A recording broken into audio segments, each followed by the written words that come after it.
Veni Creator Spiritus. Bienvenidos a Redescubriendo el Vaticano II, un espacio para profundizar en las enseñanzas del Concilio Vaticano II para nuestra vida cristiana de hoy y descubrir la riqueza espiritual, teológica y pastoral de este gran acontecimiento de nuestra Iglesia Católica. Conducido por Joel Alonso.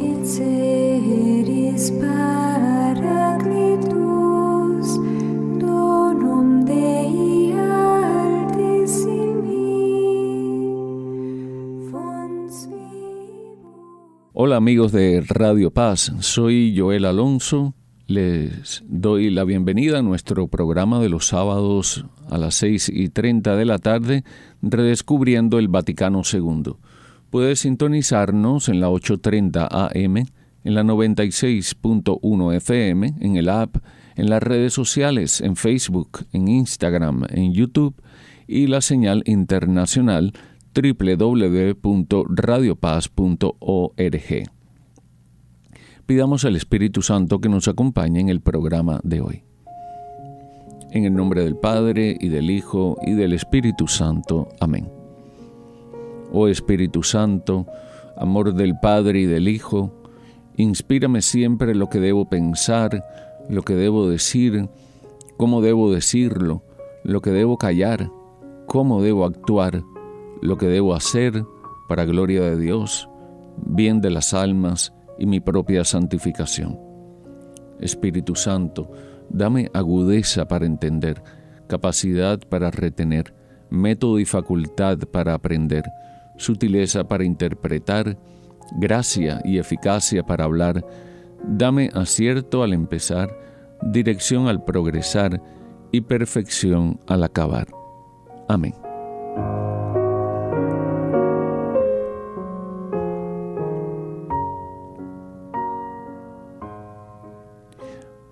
Bien, queridos amigos, venimos conversando acerca de la Constitución Sacrosanctum Concilium sobre la Sagrada Liturgia. Estamos ya a la altura del numeral 22 y lo vamos a titular La Liturgia, Fuente y Cumbre de la Vida Cristiana. Aquí ya en el numeral 22 nos lleva el Concilio Vaticano II a decirnos algo que en este tiempo también nosotros deberíamos tener en cuenta, que solo la jerarquía puede introducir cambios en la liturgia. Ya sé que seguramente en tu país se hace de esta manera o en otro lugar te lo enseñaron de tal manera, pero es solamente la jerarquía los encargados de introducir cambios en la liturgia. La reglamentación de la Sagrada Liturgia es de competencia exclusiva de la autoridad eclesiástica y esta reside en la sede apostólica y en la medida que determine la ley en el obispo. De manera que veíamos lo importante que era la formación litúrgica en los seminarios y la formación litúrgica en las parroquias, de la misma manera que se enseña el catecismo para llevar la evangelización o el catecismo para preparar a la vida sacramental, también debe incluirse para formar en la liturgia al pueblo de Dios. En virtud del poder concedido por el derecho, la reglamentación de las cuestiones litúrgicas corresponden también dentro de los límites establecidos a las competentes asambleas territoriales de obispos y distintas clases legítimamente constituidos. Por lo mismo, nadie, aunque sea sacerdote, puede saltarse lo que está en el misal.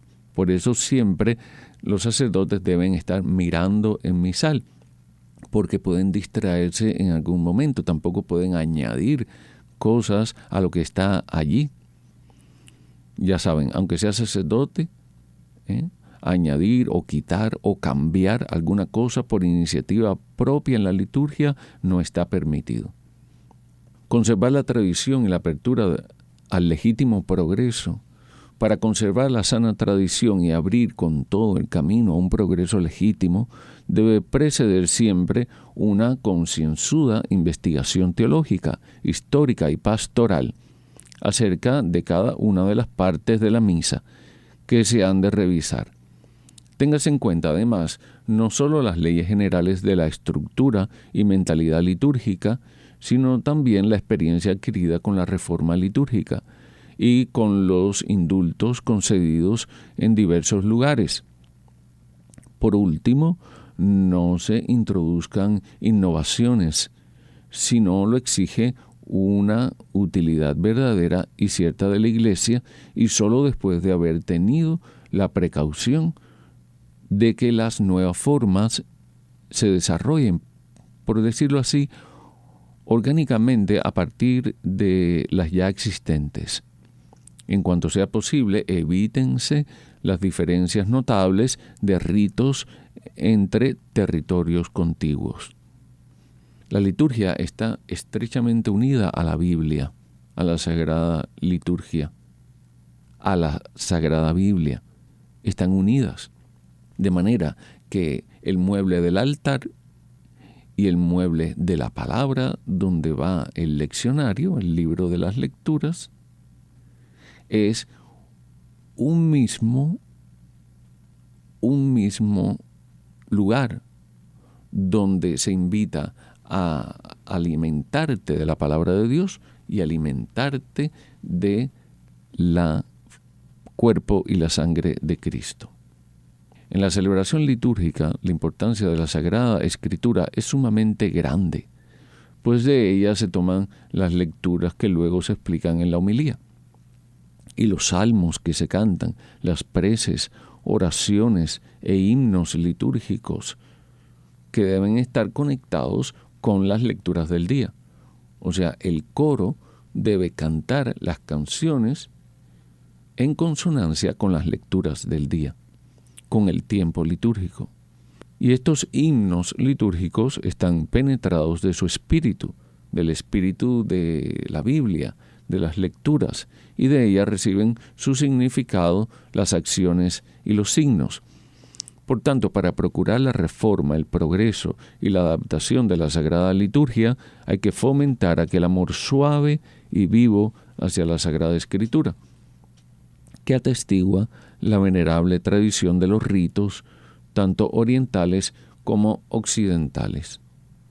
O sea, nos alimentamos de la palabra de Dios y nos alimentamos del cuerpo y la sangre de Cristo. Siempre deben ser revisados los libros litúrgicos. Cada cierto tiempo, la Conferencia Episcopal revisa los libros litúrgicos y el concilio así lo requiere, así lo aconseja. Revísense cuanto antes los libros litúrgicos, valiéndose de peritos y consultando a obispos de diversas regiones del mundo. Hay normas derivadas de la índole de la liturgia como acción jerárquica y también comunitaria. Las acciones litúrgicas no son acciones privadas, son comunitarias, son de la Iglesia, son celebraciones de la Iglesia, que es sacramento de unidad, es decir, pueblo santo congregado y ordenado bajo la dirección de los obispos. Por eso, pertenecen a todo el cuerpo de la Iglesia, influyen en él y lo manifiestan. Pero cada uno de los miembros de este cuerpo recibe un influjo diverso según la diversidad de órdenes, de funciones y de participación actual. Debe haber una primacía de las celebraciones comunitarias. Siempre que los ritos, sea también el del bautismo, que a veces el sacerdote está celebrando el sacramento del bautismo y dice: aquí recibimos a nuestro hermano unidos por toda la comunidad. Y no está la comunidad, está el sacerdote solo, con la familia. Debe ser una celebración comunitaria, o sea, que haya miembros de la comunidad. Siempre que estos ritos, cada cual según su naturaleza propia, admitan una celebración comunitaria. Por eso se les pide a miembros de la comunidad que acompañen al sacerdote en el sacramento del bautismo, porque es importante que haya presencia comunitaria. con asistencia de participación activa de los fieles. Incúlquense que hay que preferirla en cuanto sea posible a una celebración individual y casi privada, pero que no esté exenta de miembros de la comunidad. Esto vale sobre todo para la celebración de la Santa Misa, quedando siempre a salvo la naturaleza pública y social de toda misa, y para la administración de los sacramentos. Y esto mismo que les comentaba acerca de la celebración del sacramento del bautismo, también debe hacerse en la celebración del sacramento de la unción de los enfermos, que a veces está el sacerdote solo con la persona enferma. Y debería también llamarse a miembros de la iglesia que acompañen al sacerdote para hacer de esta celebración una celebración comunitaria. Por ejemplo, las celebraciones litúrgicas, generalmente el Padre comienza, el Señor esté con ustedes. Está hablando en plural. Y a veces el enfermo no puede responder.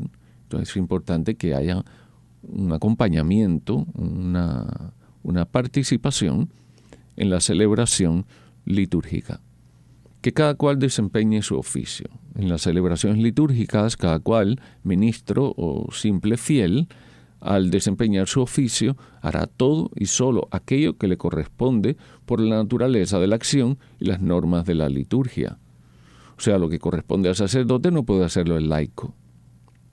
Es un auténtico ministerio litúrgico, los acólitos, los lectores, los comentadores y cuantos pertenecen a la Schola Cantorum, al coro, desempeñan un auténtico ministerio litúrgico, que están unidos, no van desligados, ejerzan por tanto su oficio con la sincera piedad y orden que conviene a tan gran ministerio y les exige con razón el pueblo de Dios.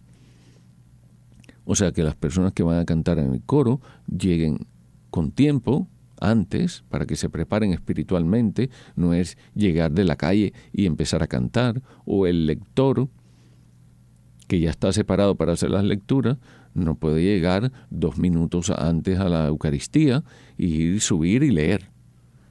No, debe llegar con tiempo, prepararse, revisar las lecturas, leer bien los nombres como se dicen. Entonces es importante que estas cosas se tengan en cuenta para que podamos hacer una celebración armónica. Entonces, ejerzan por tanto su oficio con la sincera piedad y orden que conviene a tan gran ministerio, y les exige con razón el pueblo de Dios. Con ese fin es preciso que cada uno a su manera esté profundamente penetrado del espíritu de la liturgia y sea instruido para cumplir su función debida y ordenadamente.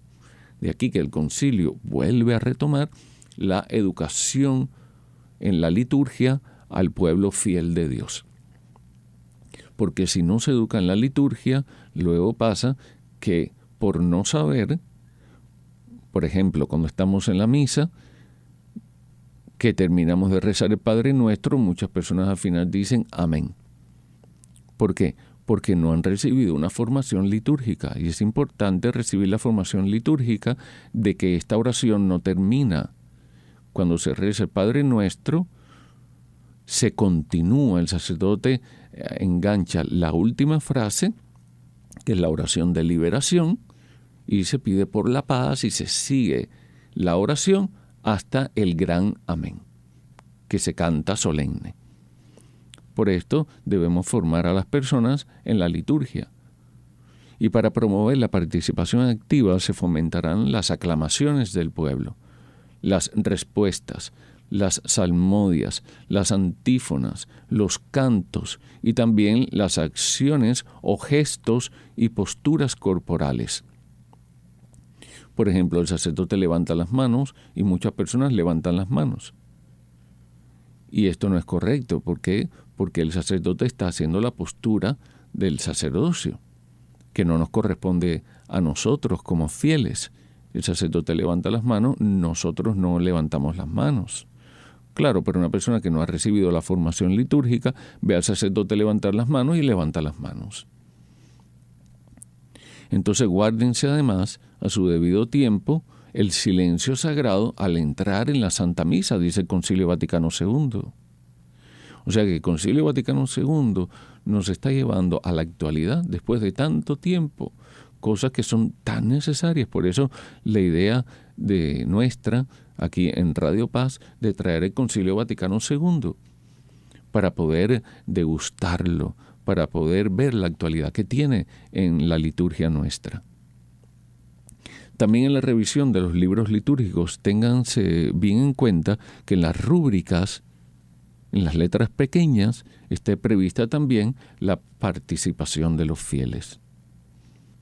Fuera de la distinción que deriva de las funciones litúrgicas y del orden sagrado, y exceptuados los honores debidos a las autoridades civiles, a tenor de las leyes litúrgicas, no se hará acepción de personas o de clases sociales, ni en las ceremonias, ni en el ornato externo.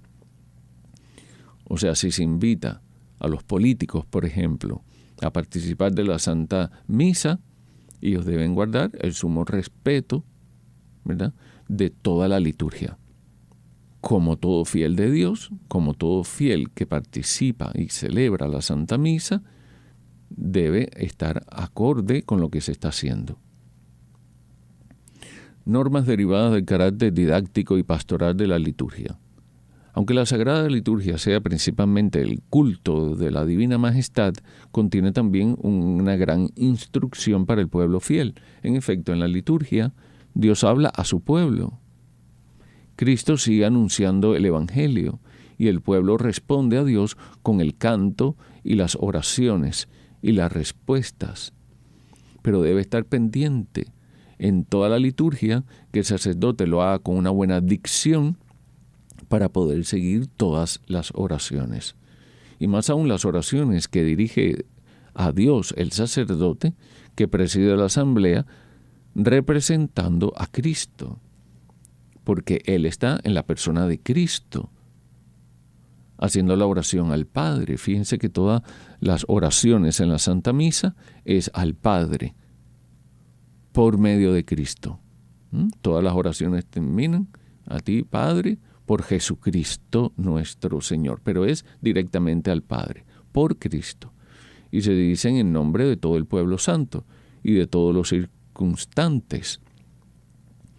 Los mismos signos visibles que usa la Sagrada Liturgia han sido escogidos por Cristo o por la Iglesia para santificar realidades divinas invisibles. Por tanto, no solo cuando se lee lo que se ha escrito para nuestra enseñanza, sino también cuando la Iglesia ora, canta o actúa, la fe de los participantes se alimenta y sus almas se elevan a Dios a fin de tributarle un culto racional y recibir su gracia con mayor abundancia. Por eso, al realizar la reforma, dice el Concilio Vaticano II, hay que observar las normas generales siguientes.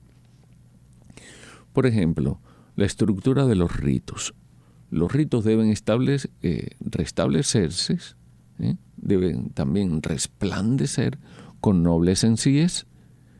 Deben ser breves, claros, evitando las repeticiones inútiles, adaptados a la capacidad de los fieles y en general no deben tener necesidad de muchas explicaciones. La Biblia, la predicación y la catequesis en la liturgia.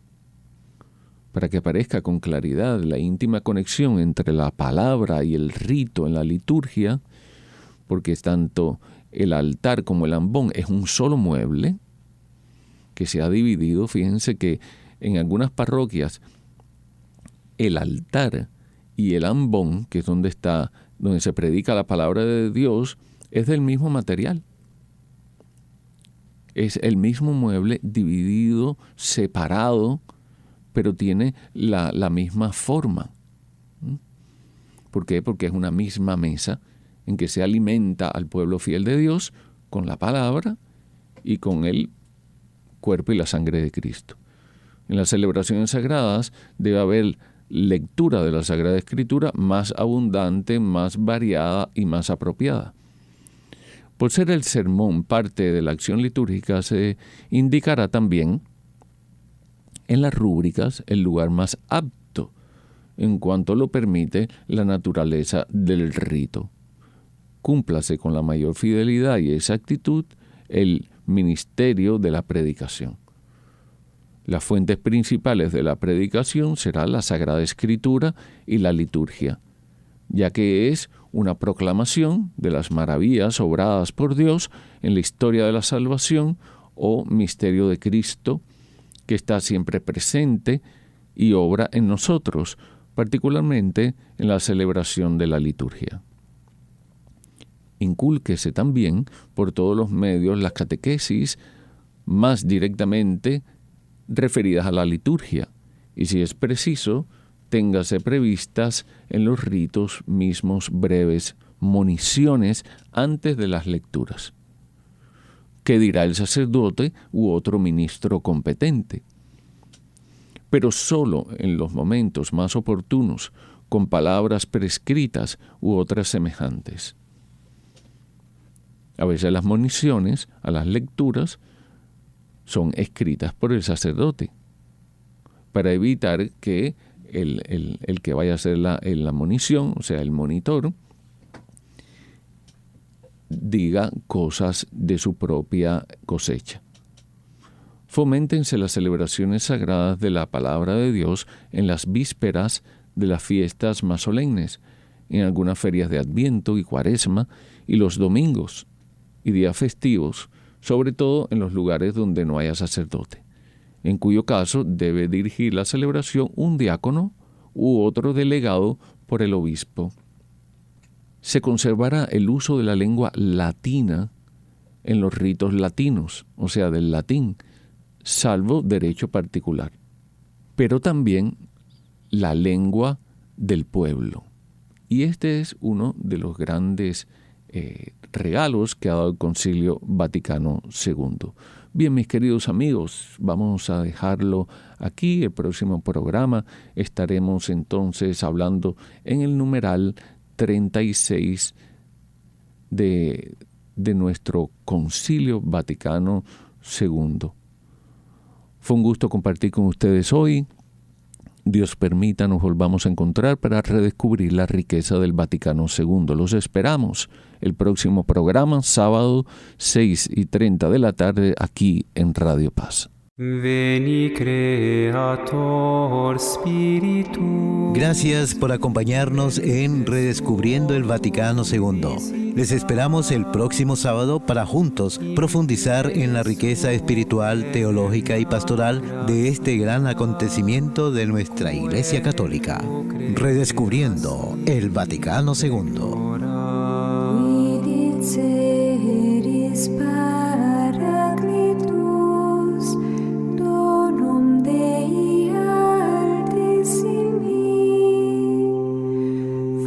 Sweet.